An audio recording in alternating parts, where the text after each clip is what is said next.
कल मैंने एक वीडियो अपलोड किया था। ये जो नए 21 सैनिक स्कूल्स खुल रहे हैं उसमें जो एडमिशन प्रोसेस स्टार्ट होने वाला है उसके बारे में काफ़ी सारे कमेंट्स हैं। मैंने भी सारे कमेंट्स के जवाब दिए हैं। उसमें जो क्वेश्चंस पूछे गए थे वो काफ़ी जेन्युइन क्वेश्चंस थे, ठीक है ना। तो उन सबों का आंसर है, काफ़ी इंपॉर्टेंट है। एक एक पॉइंट जैसे काफ़ी इंपॉर्टेंट है। उसके अलावा कुछ और भी इन्फॉर्मेशन है जो नहीं पूछे गए थे कमेंट्स में, लेकिन हमें पता चला है तो हमने उसको बताने की यहाँ पर कोशिश की है।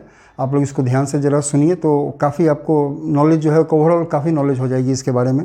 उसमें एक चीज़ और बतलाना चाहेंगे कि एक ख़ास तरह का क्वेश्चन था कि हमें इसी से नए सैनिक स्कूल में है इसमें ऑप्ट कर लेना चाहिए या फिर जो हमारे पास दूसरे ऑप्शंस हैं नेक्स्ट ईयर फिर से ट्राई करने के लिए या फिर RIMC के लिए या दूसरे जो भी ऑप्शंस हैं उसमें जाना चाहिए, उसके लिए वेट करना चाहिए या फिर इसी में एडमिशन ले लेना चाहिए। तो ये क्वेश्चन जो है ना ये थोड़ा काफ़ी एनालाइज करने वाला क्वेश्चन है। ये एक सेंट्रिक पिन पॉइंट होकर इसका आंसर किसी के लिए नहीं दिया जा सकता है।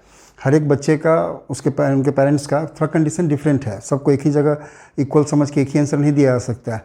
तो हमने कुछ एनालाइज़ किया है उसको, इसी वीडियो में उसको बोल लेंगे तो काफ़ी लंबा हो जाएगा।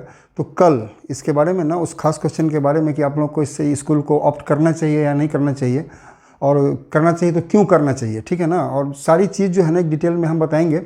उम्मीद करते हैं कि आपको अपना डिसीजन लेने में उसके बाद काफ़ी मदद मिलेगी उसमें, ठीक है। तो अभी जो क्वेश्चंस आए थे कि कुछ क्वेश्चन से ले रहे हैं। देखिए सबसे पहला कि फ़ी, इसमें फ़ी कितनी होगी। तो जो पहले से 33 सैनिक स्कूल हैं उसमें जो फ़ी होगी उससे इसका फ़ी डिफरेंट होगा। और हर एक जो भी नए सैनिक स्कूल 21 खुले हैं इन सबों का फ़ी एक ही होगा ये भी ज़रूरी नहीं है। ये इंडिपेंडेंटली जो भी सैनिक स्कूल होंगे उनका जो मैनेजमेंट होगा वो अपने स्कूल का फ़ी स्ट्रक्चर खुद डिसाइड करेगा। अभी वो मतलब कि इन्फॉर्मेशन में नहीं है, जब आएगा तो आपको इसके बारे में हम अपडेट करेंगे, ठीक है। दूसरी चीज़ इसमें आती है कि इसमें किस किस क्लास के लिए एडमिशन हो रहा है। तो अभी इस सेशन में क्लास 9th के लिए एडमिशन नहीं हो रहा है, उसके लिए आप अप्लाई नहीं कर सकते हैं। सिर्फ क्लास 6th के लिए बॉयज़ एंड गर्ल्स दोनों के लिए एप्लीकेशन जो है सो स्टार्ट होगा। तीसरी चीज़ कि इसमें मेडिकल टेस्ट होगा कि नहीं होगा। तो इसमें मेडिकल टेस्ट नहीं होगा। जैसा अभी पहले सैनिक स्कूल में हो जाए मेडिकल टेस्ट ना, वैसा कोई भी मेडिकल टेस्ट इसमें नहीं होगा। लेकिन एक चीज़ उसमें लिखा हुआ है कि आपको एक फिटनेस सर्टिफिकेट गवर्नमेंट हॉस्पिटल से आपको लेना होगा और एडमिशन के समय में वो वहाँ सबमिट करना पड़ेगा। लेकिन जैसा मेडिकल टेस्ट हम लोग सैनिक स्कूल के बारे में जानते हैं वैसा कुछ भी इसमें होने को नहीं जा रहा है, ठीक है। उसके आगे आते हैं कि जो कंप्लीट लिस्ट है, ये जो 20 सैनिक स्कूल्स हैं इसकी लिस्ट हमें कहाँ पर मिलेगी। जो सैनिक स्कूल का इस वाले सैनिक स्कूल की जो वेबसाइट है वो अभी स्क्रीन पर भी आ रहा होगा और उसका लिंक हमने डिस्क्रिप्शन में भी डाल दिया है। जो वेबसाइट का एड्रेस है ना उसको हमने डिस्क्रिप्शन में भी डाल दिया है, आप वहाँ भी देख सकते हैं उसको। जब आप इससे खोलेंगे इस वेबसाइट को तो बीच में ही ऊपर साइड में ना एक स्क्रॉल करते रहता है, एक नोटिस है स्क्रॉल करते रहता है। वहाँ पर लिखे हुए हैं click here to download the complete list of new Sainik schools 21 Sainik schools. आप उस पर क्लिक करेंगे, टोटल जो लिस्ट है वो कुछ इस तरह से आपके स्क्रीन पे ओपन होकर आ जाएगा और आप देख सकते हैं उसमें कि किस किस स्टेट में किस किस डिस्ट्रिक्ट में किस स्टेट के किस डिस्ट्रिक्ट में, एक स्टेट में एक ही डिस्ट्रिक्ट में भी खुला है अभी, तो कहाँ पर वो सैनिक स्कूल है और उसका नाम क्या है ये आप उसमें देख सकते हैं। लिस्ट में जब आप ध्यान देंगे तो उसमें एक कैटेगरी आती है, ग्रीन फील्ड है और ब्राउन फील्ड है। जनरली बतला दे रहे हैं वही चीज़ इसमें भी इम्प्लीमेंट होगा। ग्रीन फील्ड का मतलब होता है कंप्लीट न्यू सेटअप, ठीक है ना, कुछ भी उसमें पुराना हम नहीं ले रहे हैं, सब कुछ नया होगा। और ब्राउन फील्ड का मतलब होता है कि पहले से एग्जिस्टिंग है अब हम उसको टेक ओवर करेंगे, ठीक है ना। तो जो भी ये सैनिक स्कूल 21 सैनिक स्कूल खुल रहे हैं इसमें 4 सैनिक स्कूल ऐसे होंगे जो ग्रीन फील्ड होंगे, मतलब उनका सेटअप बिल्कुल नया होगा। ये जो 4 हैं इसमें 3 स्टेट है और एक यूनियन टेरिटरी है। पहला आपको आसाम का है, स्टेट में 3 है, आसाम है, कर्नाटक है और पंजाब है। इन तीनों स्टेट में जो सैनिक स्कूल खुल रहे हैं वो टोटल ग्रीनफील्ड प्रोजेक्ट हैं, ग्रीनफील्ड कैटेगरी में आएंगे, मतलब न्यू सेटअप होगा उनका। और एक यूटी में है, दादरा एंड नागर हवेली में, यहाँ पर भी जो सैनिक स्कूल खुल रहा है वो भी कंप्लीट न्यू सेटअप होगा। इसके अलावा जो 17 सैनिक स्कूल्स हैं वो ऑलरेडी प्री एग्जिस्टिंग हैं, उनका जो स्ट्रक्चर है वो ऑलरेडी रेडी है, सिर्फ सैनिक स्कूल सोसाइटी उसको टेक ओवर करेगा और अपने रूल्स एंड रेगुलेशंस के हिसाब से उसको रन करेगा, ठीक है। नेक्स्ट चीज़ आती है कि ये जो 21 सैनिक स्कूल दिए गए हैं वैसे काम की चीज़ नहीं है, लेकिन इन्फॉर्मेशन के लिए बतला दे रहे हैं। इसमें 12 सैनिक स्कूल ऐसे होंगे जो किसी NGO ट्रस्ट या सोसाइटी के द्वारा रन किए जाएंगे, 6 स्कूल प्राइवेट होंगे और 3 स्कूल ऐसे हैं जो कि सरकारी स्कूल हैं, स्टेट गवर्नमेंट ओन्ड हैं। उसके बाद नेक्स्ट क्वेश्चन आता है कि इस स्कूल में हॉस्टल फैसिलिटी होगी या डे बोर्डिंग होगा, क्या होगा। तो ये हम पहले वाली वीडियो में भी बतला चुके हैं, अभी फिर से बतला दे रहे हैं ये जो 21 सैनिक स्कूल खुल रहे हैं, ध्यान से सुनिएगा, इसमें अभी 7 सैनिक स्कूल में बोर्डिंग की सुविधा, मतलब हॉस्टल की सुविधा नहीं होगी। वहाँ पर सिर्फ डे बोर्डिंग होगा, मतलब वहाँ बच्चे अभी रेजिडेंस के रूप में रह नहीं पाएंगे, वो रेजिडेंशियल नहीं होगा। और बाकी जो बच गए 14 सैनिक स्कूल वो कम्प्लीटली रेजिडेंशियल होंगे।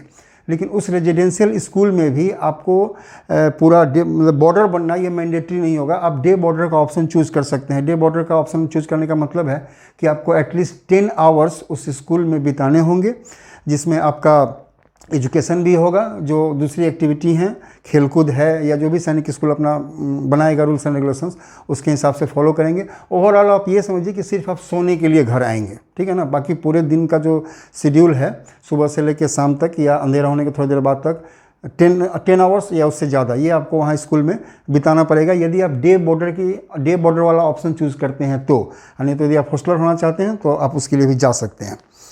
दूसरी चीज़ है कि ये हो गया, ठीक है, कि इसका बोर्ड क्या होगा, जो एफिलिएशन होगा इन सारे सैनिक स्कूल्स का क्या होगा। तो जो एफिलिएशन अभी उनको है वही एफिलिएशन उनका मेंटेन रहेगा। कहने का मतलब कि इस 21 सैनिक स्कूल में जो भी सीबीएसई बोर्ड से एफिलिएटेड है वो सीबीएसई करिकुलम पर रहेंगे। कुछ स्कूल्स ऐसे हैं जो स्टेट बोर्ड का करिकुलम उन्होंने अडॉप्ट किया हुआ है, वो वैसा ही रहेगा, वो चेंज नहीं होने जा रहा है। आज की डेट में यही बात है।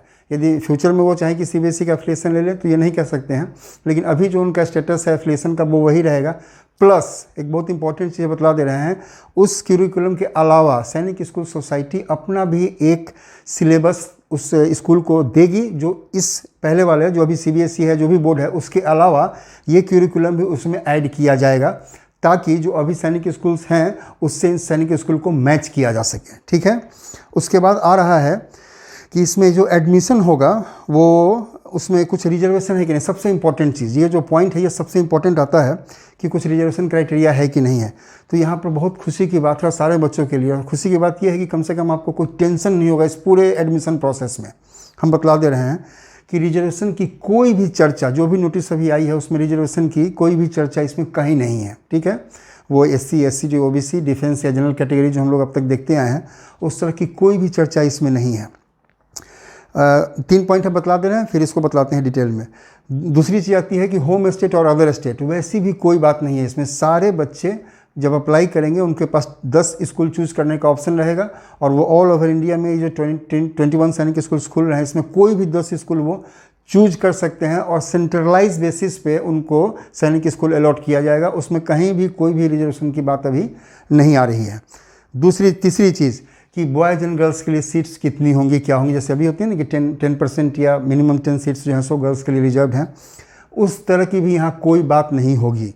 कहने का मतलब कि जो भी सीट्स, हर एक स्कूल की जितनी भी सीट्स हैं वो हर एक बॉयज़ और हर एक गर्ल के लिए ओपन है। आपको यदि नंबर है आपका एडमिशन वहाँ पर होगा, आप बॉय हो या गर्ल हो इससे कोई फ़र्क नहीं पड़ता है। कहने का मतलब कि ऐसा कुछ भी नहीं है कि इतने सीट्स बॉय के लिए हैं और इतने सीट्स गर्ल के लिए हैं। ये क्लास 6 की ही बात है, अभी 9th की कोई बात इस साल नहीं होने जा रही है। नेक्स्ट ईयर यदि होगा, जब होगा तब होगा, अभी कोई बात नहीं है इस तरह की। तो ये तीनों चीज़ बतला दे रहे हैं कि किसी भी तरह का कोई भी रिजर्वेशन अभी तक ऐसा कोई नोटिफिकेशन नहीं है। यदि ऐसा होता तो बतला दिया गया रहता, लेकिन नहीं है, तो हम लोग ये मान सकते हैं कि रिजर्वेशन नाम की कोई भी बात यहाँ पर नहीं होगी। कोई भी होम स्टेट अदर स्टेट वाली बात नहीं होगी, और कोई भी बॉयज़ एंड गर्ल्स का सीट अलग अलग नहीं होगा। कहने का मतलब कि all seats in all schools are open for all students. हर एक स्कूल का हर एक सीट बॉयज़ और गर्ल्स दोनों के लिए ओपन है। आप सीधा अप्लाई करें। एक लाइन में समझ लीजिए कि मेरिट बेस्ड एडमिशन होगा, और यहाँ पर जो मेरिट अभी आ रहा है वो आपका एनटीए का जो स्कोर है, जो आपने जनवरी में एग्जाम दिया था, उसी के बेसिस पे इस पे एडमिशन होगा। बच गई इसमें ई काउंसलिंग। तो ई काउंसलिंग कैसे होती है वो एक डिटेल चीज़ है। जब ई काउंसलिंग होने वाला होगा उसके ठीक कुछ दिन पहले हम बतला देंगे कि उसमें कैसे आपको स्कूल अडॉप्ट करना है, क्योंकि उसमें कुछ खास पॉइंट है। यदि वहाँ पर आपने गड़बड़ी कर दी तो सेकंड राउंड के लिए आप कंसिडर भी नहीं किए जाएंगे। तो हम डिटेल में बतलाएंगे आपको कि ई काउंसलिंग जब हो तो उसमें आपको कौन कौन सी सावधानी बरतनी है।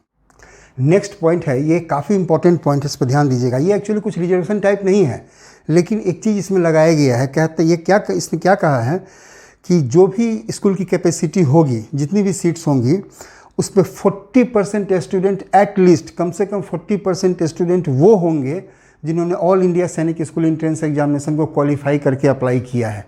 ये और 60% स्टूडेंट्स वैसे होंगे जो ऑलरेडी, क्योंकि स्कूल तो अभी चल ही रहा है ना, जो स्कूल प्री एग्जिस्टिंग है, जिसको सैनिक स्कूल बनाया जाएगा उसमें तो बच्चे पढ़ ही रहे हैं, उनको भी, उनके पास भी एक ऑफ़र नहीं रहेगा, उनके पास एक ऑप्शन रहेगा कि यदि वो भी चाहें तो उस स्कूल में एज ए सैनिक स्कूल उसमें अप्लाई करके पढ़ सकते हैं। ये कैसे होगा सो हम बतलाते हैं। और इनकी संख्या मैक्सिमम 60% होगी। 60, अब मैक्सिमम 60% वैसे बच्चे होंगे जो उस स्कूल में ऑलरेडी पढ़ रहे हैं, और कम से कम 40% बच्चे वैसे लिए जाएंगे जिन्होंने NTA के स्कोर पर उनका एडमिशन होगा, जिन्होंने जनवरी में एग्ज़ाम दिया था, उससे जो आएंगे वही आएंगे। इसमें अब जो स्कूल में पढ़ रहे हैं उनका एडमिशन सीधे नहीं होगा, उनके लिए उनको एक टेस्ट देना पड़ेगा, जो वही सैनिक स्कूल सोसाइटी वो टेस्ट कंडक्ट कराएगी। स्कूल को बोल दिया गया है कि जो बच्चे इंटरेस्टेड हैं सैनिक स्कूल में जाने के लिए, उनका डिटेल लेने के लिए, और उनके लिए एक एग्ज़ाम कंडक्ट कराया जाएगा। उस एग्ज़ाम में जो पास करेंगे वही बच्चे उस सैनिक स्कूल में अप्लाई करने के लायक होंगे। लेकिन उनका जो नंबर होगा वो मैक्सिमम 60% हो सकता है, उससे ज़्यादा नहीं हो सकता है। यदि उसका कट ऑफ आता है कि हम इतने से ले रहे हैं, और उसमें यदि मोर देन 60% स्टूडेंट ऐसे चले आते हैं जो उसी स्कूल से हैं, ऑलरेडी जो स्कूल में पढ़ रहे हैं, तो उससे ज़्यादा 60% से ज़्यादा उनका एडमिशन उसमें नहीं होगा। ये मैक्सिमम है। अब तो ये नहीं कह रहा है कि 60% ही होगा, ये बहुत कम भी हो सकता है। यदि वो कम होगा तो जो ऑल इंडिया सैनिक स्कूल एंट्रेंस एग्जामिनेशन वाले बच्चे जाएंगे NTA के स्कोर पे, उनका नंबर्स बढ़ जाएगा। लेकिन वो कम से कम 40% जरूर रहेंगे, NTA स्कोर वाले 40% जरूर रहेंगे। सेकेंड चीज़, एक और ये क्वेश्चन आ रहा था कि क्या एडमिशन के बाद हम लोग दूसरे सैनिक स्कूल में ट्रांसफ़र ले सकते हैं क्या? तो ये इसमें भी नहीं होने जा रहा है। एक बार यदि आपका एडमिशन जिस सैनिक स्कूल में हो गया या आपने ले लिया, तो आगे या एडमिशन होने के बाद ही यदि आपको सैनिक स्कूल अलॉट कर दिया गया है, उस समय से लेकर आगे तक यदि आप चाहें कि हम अपना सैनिक स्कूल चेंज कर लें, तो वो इसमें ट्रांसफ़र की फैसिलिटी आपको नहीं मिलने जा रही है। तीसरी चीज़, बहुत लोगों का कमेंट था, उसमें आ रहा था कि ऑनलाइन अप्लाई करने का ऑप्शन अभी नहीं मिल रहा है। तो मैंने कल भी बतलाया था और अभी भी बतला रहे हैं कि अभी जो ऑप्शन है अप्लाई का, वो अभी एक्टिवेट नहीं हुआ है। 2 अप्रैल से जब रजिस्ट्रेशन प्रोसेस चालू होगा, उसके पहले जब वो ऑप्शन आ जाए तो आ जाए। जब आ जाएगा अप्लाई होने का, तो हम बतलाएंगे आप लोगों को कि ऑप्शन आ चुका है, आप लोग इस पर अप्लाई कर सकते हैं। पॉइंट है कि इसमें टीचर्स जो होंगे वो जो ऑलरेडी इस स्कूल में है वही टीचर्स रहेंगे या फिर दूसरे आएंगे, और मैनेजमेंट में कौन कौन से रहेंगे इसमें। तो मैनेजमेंट के लिए हम पहले भी बतला चुके हैं, जब पहले इसका वीडियो बनाए थे उसमें भी अभी फिर से बतला दे रहे हैं कि मैनेजमेंट में जो भी स्कूल का जो ओवरऑल प्रिंसिपल कह लें या जो भी अथॉरिटी, जो मेन अथॉरिटी होगी, वो जो आर्म फोर्सेज हैं, आर्मी के हों, नेवी के हों, एयरफोर्स के हों, वो कोई रिटायर्ड ऑफिसर होंगे, ठीक है। और बाकी जो उसमें स्टाफ्स होंगे, नॉन टीचिंग स्टाफ्स होंगे, वो भी सारे के सारे एक सर्विसमैन ही होंगे, दूसरे कोई उसमें नहीं। ये नॉन टीचिंग की बात बता रहे हैं। जो इंस्टीट्यूशन का जो स्कूल है उसका जो हेड होगा वो कोई ऑफिसर होंगे, तीनों जो आर्म फोर्सेस के तीनों विंग है उसमें से किसी भी विंग के हों, लेकिन वो एक्स ऑफिसर होंगे। और जो स्टाफ्स होंगे, नॉन टीचिंग जो स्टाफ्स होंगे, वो भी जो है एक सर्विसमैन ही होंगे। अब आती है बात टीचिंग स्टाफ्स की। तो टीचिंग स्टाफ्स के बारे में इसमें लिखा हुआ है कि जो ऑलरेडी वहाँ पर टीचिंग स्टाफ्स हैं उन्हीं को ट्रेनिंग दी जाएगी और उन्हीं का टेस्ट भी होगा। ट्रेनिंग और टेस्ट के बाद यदि वो एलिजिबल पाए जाते हैं तभी जाकर वो उस सैनिक स्कूल में टीचिंग जॉब कर पाएंगे, नहीं तो वो नहीं कर पाएंगे। यदि उसमें सीट्स खाली रह जाती हैं या टीचर्स कम पड़ जाते हैं तो सैनिक स्कूल सोसाइटी कुछ अल्टरनेट व्यवस्था उसकी करेगी। अभी व्यवस्था क्या होगी इसके बारे में कुछ लिखा हुआ नहीं है, लेकिन इतना ही लिखा हुआ है कि जो टीचर्स उसमें हैं उनको ट्रेनिंग दी जाएगी, और हो सकता है कि उनका कोई टेस्ट हो जिसको पास करने के बाद ही वो उस सैनिक स्कूल में पढ़ाने के लिए एलिजिबल हो पाए। इसके बाद है कि एकेडमिक सेशन इसका कब से स्टार्ट होगा। तो जो इन्फॉर्मेशन अभी दी गई है उसके हिसाब से मई 2022, इसी साल मई से इसका एकेडमिक सेशन जो है सो स्टार्ट होने का पूरा चांस है। तो ये कुछ इन्फॉर्मेशन था जो मैंने आपको देने की कोशिश की है। यदि अभी भी कुछ क्वेश्चंस आपके मन में हैं तो आप कमेंट करें, हम पता करके उन सबों का जवाब आपको फिर से देंगे। अभी कल एक वीडियो हम फिर से लाएंगे, उसको भी आप लोग जरूर देखिएगा कि सैनिक स्कूल में एडमिशन लेना चाहिए कि नहीं लेना चाहिए। उम्मीद करते हैं कि आपको काफ़ी हेल्प होगी अपना डिसीजन लेने में उस वीडियो को देखने के बाद।